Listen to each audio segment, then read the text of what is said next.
Now we are going to see the wars with Marathas. The wars with Marathas. And when we said about the Tipu Sultan war, that time British people taken the help of Maratha and other some nearby kingdoms, and that's why they understood like that what is the condition of Maratha, and they tried to get power on Maratha, and they defeated the Maratha. They defeated in the third battle of Panipat in 1761. That time British people, Maratha people, they had a even they was scattered up to Delhi or to our that up to that area. So the British people, they started to work with the northeast side, and they started to fight with them. Then Marathas, they divided into four parts of the total country, divided into four area, and one area they given under the leadership of chiefs. They given under the leadership of chiefs, or we can say like that sardars. And that first one, that is Sindhya. Second one is Holkar. Third one is Gaikwad, and fourth one is Bonsley. So it is divided into four parts, and we can see that one here in sixth line, that is Sindhya, and then Sindhya, then Holkar, then Gaikwad and Bonsley. And these chiefs were held together in the confederacy, means they are becoming the alliance. The word meaning it is here. They started a confederacy or alliance together, and under the leadership of Peshwa. Under the leadership of Peshwa means he was the principal minister of the king, and their office was there in Pune. So the administrative structure of Maratha was very good, very effective, as well as strong administration they had, their administrative system they had. And British people, they came here, they started to fight a series wars with Maratha. First one is 1782, and it stopped without a clear no victory for any party, that is with the help of Treaty of Salbai.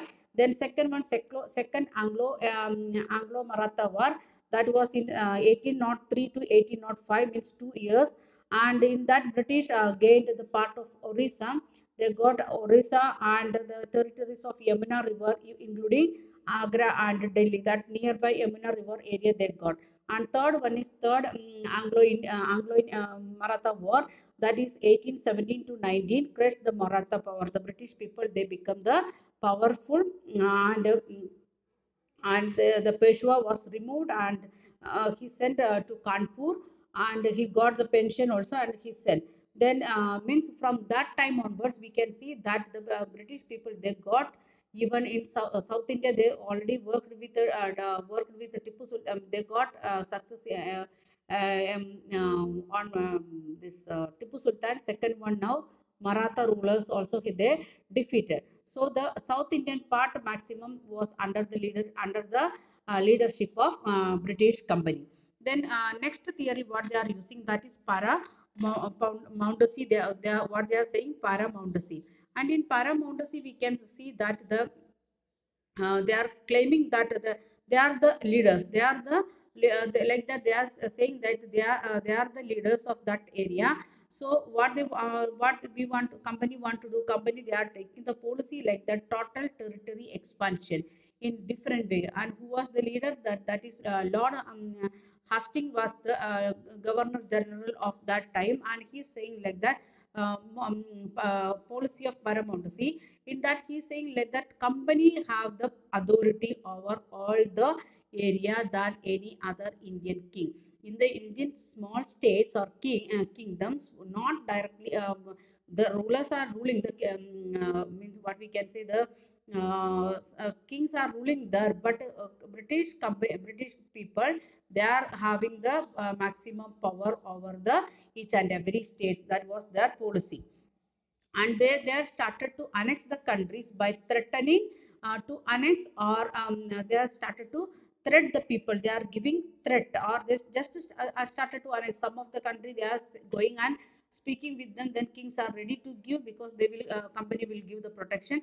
Or the second step they taken, threatening the kingdom to give up their country in the hands of British people. For that, like the two way they are trying. And this process, it is not, we can't say like that this when Lord Hastings said like that, we will use the this claim for paramount, it is very easy. We can see some of the examples from South India. That is one of the small kingdom, that is Kittur Chennamma, that is one of the ruler, Rani Chennamma of Karnataka. She fight against them, and she arrested in 1824, and she died in 1829 in prison itself. That time, because her followers not stopped the war with that. We can see that what is in Rayana, and he was one of the Chaukidar of Sangoli, and that is one small village of Kittur kingdom.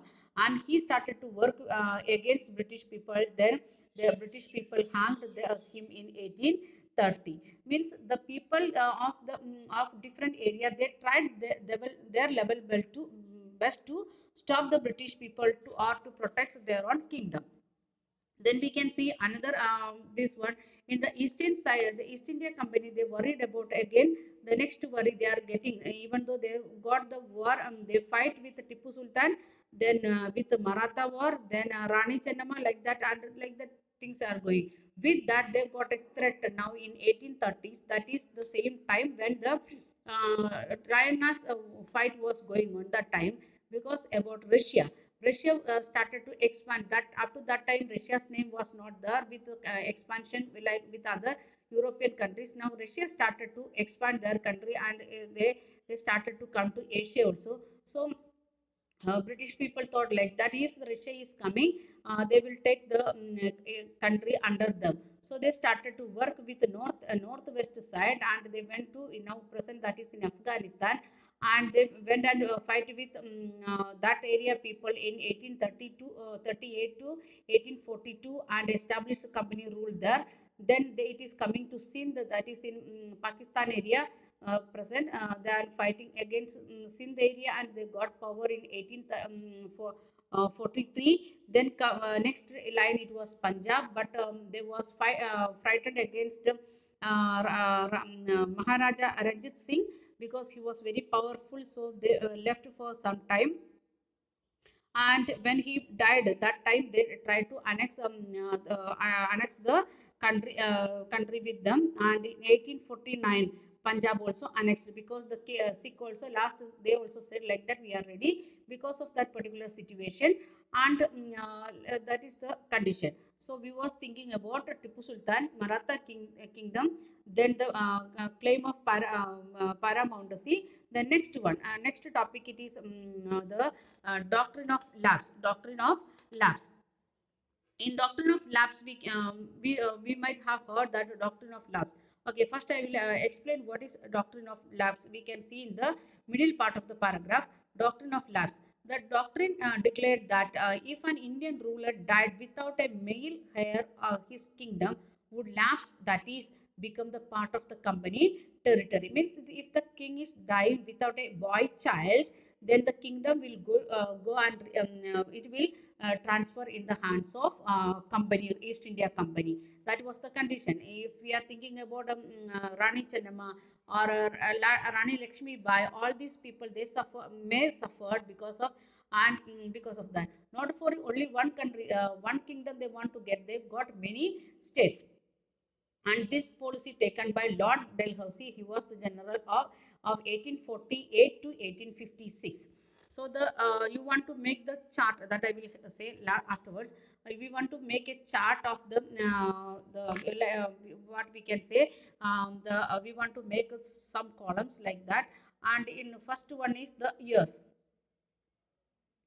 In that we can make the years, and first one is what we can say, governor generals, governor generals.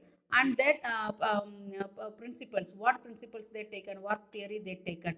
And for example 1848 to 1856, and who was the Lord Dalhousie, and his theory was the doctrine of lapse, doctrine of lapse. Like that, if you are writing and keeping all the ruling methods, then it is easy to learn. Even here we can understand very easily.